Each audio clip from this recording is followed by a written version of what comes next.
Blue's taking a bit longer. Erica. Blue is running towards the road intersection where Erica is seemingly waiting for her. She's also wearing the same uniform she is. That's not the uniform. The uniform has gold buttons, and what is this white trim? I think you got the wrong one. Sorry, I took a bit. This uniform really is completely new to me. Especially the skirt. I'm not really used to wearing a skirt. It's okay, Blue. Don't worry about it. You actually look good in that uniform too, you know. You really think so? Of course, Blue. You know, you'll fit right at home in school later. Come on, let's go. They both then head out together and head for school. Arriving outside the residentials where the school can just be seen up ahead. I'm sure they meant where. Looks like we made it in time. Bella isn't drunk yet. How would you know? Blue looks quite awestruck at the building up ahead of them. Judging from her expression, she seems to be amazed of the fact there are other buildings that aren't like the ones from her home. It's a huge building. How many people do you think are inside? And does the place move around like a land ship as well? How about we not think too much of your old home for a bit and continue on what's ahead of us? Let's just... I clicked... Where? Let's just first try to focus on the first day of school. Getting to know other people as well. And eventually you'll understand things I'm not exactly able to teach you. Alright, Erica.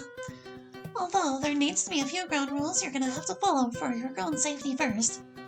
Ground rules? Yeah. Number 1. Remember why I gave you that choker you're wearing right now, weeks ago when you first arrived? Well, this is what I'm wearing right now. That's what she said. Yeah.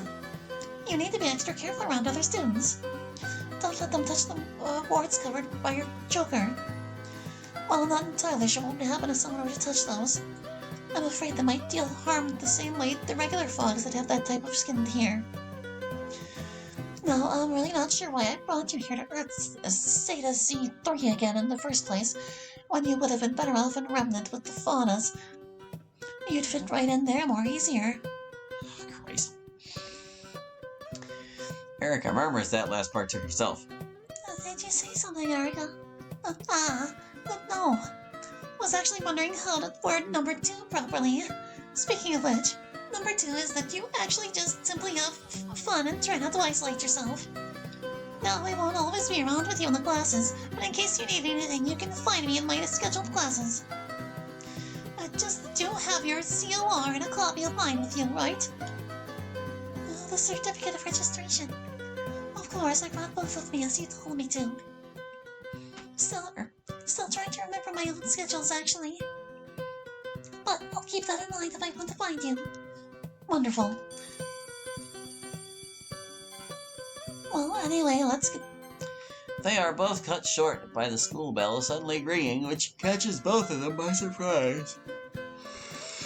Excuse me. We are running late. Without hesitation, Erica grabs Blue's hand and runs into school with her in tow. So what exactly was your first impression of your first day in school? Oh, it was, well, something definitely. My first period was lively and I was with lots of other students wearing the same clothes as mine. Erica wanted me to interact with these people. However, I remember that she also told me to be mindful of myself because I wasn't like these people. Trying to fit in was difficult. So, because of your origin, you were having difficulty trying to fit in. Yeah. Eventually another person arrived. She was dressed differently than us. She then later introduced herself as our homeroom teacher. And for the first order of business before art class began, she mentions about the new foreign exchange student in the school. Who was this exchange student exactly? It was me. Erica enrolled me as a foreign exchange student from this world's Liberia. She handled the requirements I needed to enroll. She even said it wasn't easy getting credentials to enroll me in school, but came through and got me enrolled. Needless to say, the homeroom teacher wanted me to walk up to the podium and introduce myself. So I walked forward and introduced myself. It was super awkward as I walked up front of the class, but I remembered that Erica would have wanted me to be strong and confident up front with other people. So I walked up with confidence to the podium and with a smile. Hello, my name is Blue, a foreign exchange student from Iberia. I may look quite a bit different from the rest of you, but rest assured, I hope to make friends with you all. The class murmured amongst each other after I introduced myself. I wasn't really sure about what they were talking about, but somehow it got me a little nervous. So sorry if my introduction is a little short. I had to quickly think of a way or to at least introduce myself on the spot. The teacher then assured me I was doing fine and not to worry before asking me to go back to my seat. I then just give everyone a solemn smile before heading back to my seat. I will be honest about my experience with that entire ordeal. It was scary. Normally I'm fine with introducing myself back at my line of work in my home world, but here, I don't even know why I'm so nervous all of a sudden. Maybe because of how completely new it all was. Or was it because of how different I was to everyone. Regardless of what the reason was, after what happened, I decided to just keep on the down low myself. The day then goes on. I go through multiple classes and subjects with different teachers handling such subjects. What interested me was that none of the subjects were the same as the one back home. Languages such as Ursa's language, Ursine, doesn't exist as well. Curious, I decided to ask my history teacher about this. Raising my hand, I then asked about my homeland's languages existing here. Needless to say, my history teacher was confused, so it was rather the first time she's heard such terms. However, when I mentioned about Liberia and described how my hometown spoke, she then described it was of Spanish accent. This gives me the idea that while history from my homeland here doesn't exist, it still thus exists entirely, but in different ways than I thought. Once I got my answer, I again felt nervous when the other students looked at me and wondered why I knew such weird things no one knows. This made things for me really complicated than it already was. Wait, did I read that right? No, alright, I read it. Things for me really complicated. Thought it might have said far more complicated, but no. I also felt like the others were starting to think I was a freak or something. Not to mention I overheard some of them even talking about my choker and what's underneath it. It was just the first day, too, and I was already feeling so much pressure from this. But I promised Eric I would see through this and learn everything I could. But even as an opera from Rhodes Island, I find I myself had to live it. So what exactly happened? A few days later, I reached a breaking point. I wasn't really getting anywhere better than I was before Erica got me to this school. Meeting other people and making sure I don't make them touch my neck. It was too difficult for me. People just wanted to touch my neck so bad. It's somewhat stressful. I know I'm supposed to be a Rhodes Island operator, but this entire ordeal seems completely different than what I was used to back home. I then decided to tell Erica that I was going to stop coming to this school. It was all just too much for me. Using the copy of her COR she gave me, I went around and looked for her room. Smear. I accidentally bumped into someone on my way around to the bend, knocking down the stuff the other person was holding and my own. I'm sorry, I'm super sorry about that. I kept apologizing as I quickly tried to help the other person grab her stuff and mine. Once all our stuff were not on the floor anymore, I gave the ones I picked back to the other student. Once the other student who gave me my stuff as well, I made a quick dash out of the scene. I was very embarrassed at what happened, that I did not wait at all for the other student to thank me nor tell me my thanks. Or tell them my thanks. Why did the other student look familiar? Because they were all made with the same generator. Unfortunately, I wasn't able to reach Erica's classroom to get my next class period happening in just a few minutes. so I had to sit this one class in entirely until the end before I could talk to Erica again. Once I was in class, I realized I didn't have the only pen Erica gave me to use. I looked around trying to see if I might have just dropped it or something. Are you looking for something? The sound of a girl's voice suddenly speaks to me. I turn towards the direction of where it came from and see someone unexpectedly. It's Sayori. Meow.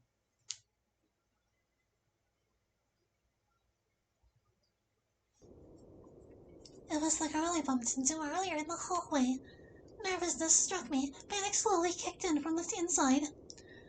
I couldn't move, much less even speak to her.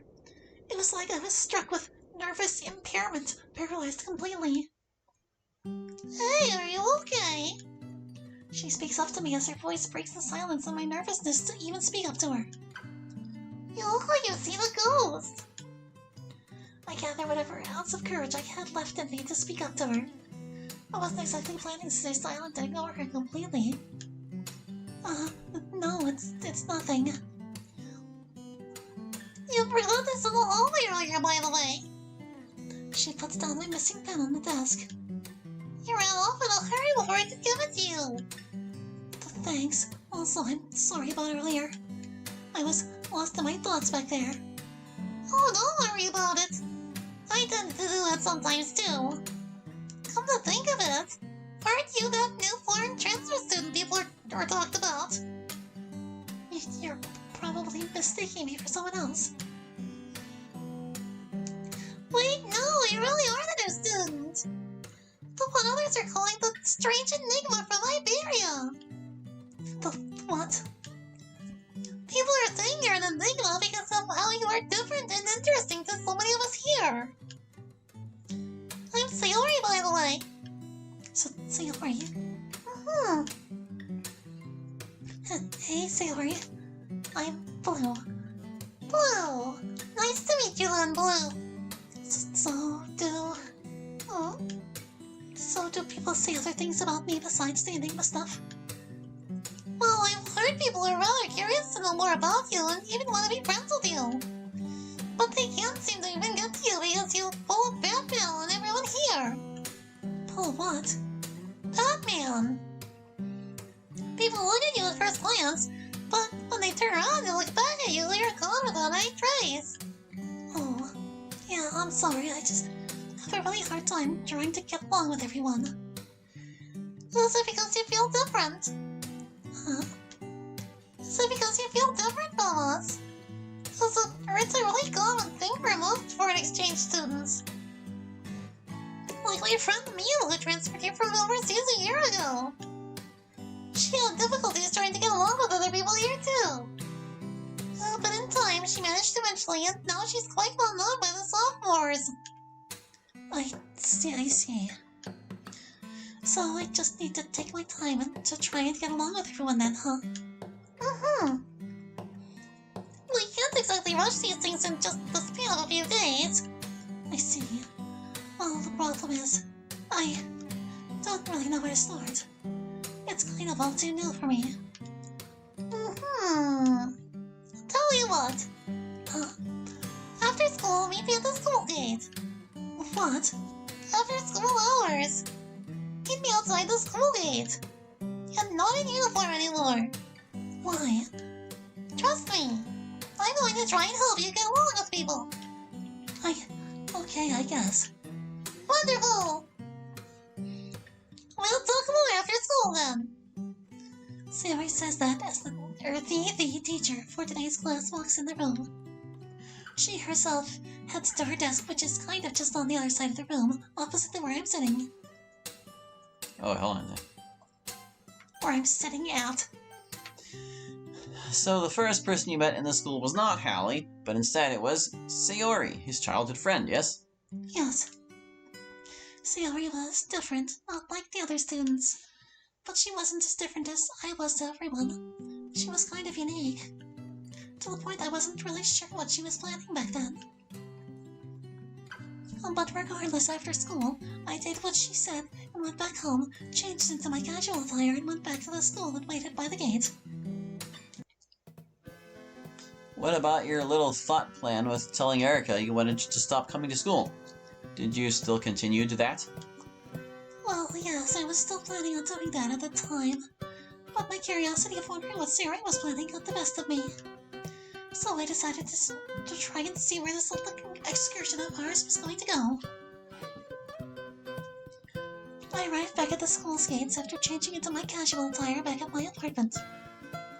I can already see Siri waiting by the gate as well. Hi, Blue! Hi, Siri. So, what exactly are we going to do? Well, let's go over to the seaside boardwalk!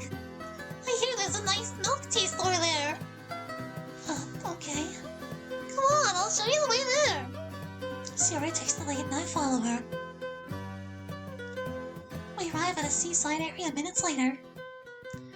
The area reminded me of the beaches of Siesta back in Colombia. Here we are. This is the seaside boardwalk. They got a lot of interesting things here too. Food, nice view. There's even a beach down the road too. I see. Do they have... I immediately stopped myself from asking her if there's any Gorginium slugs hiding underground.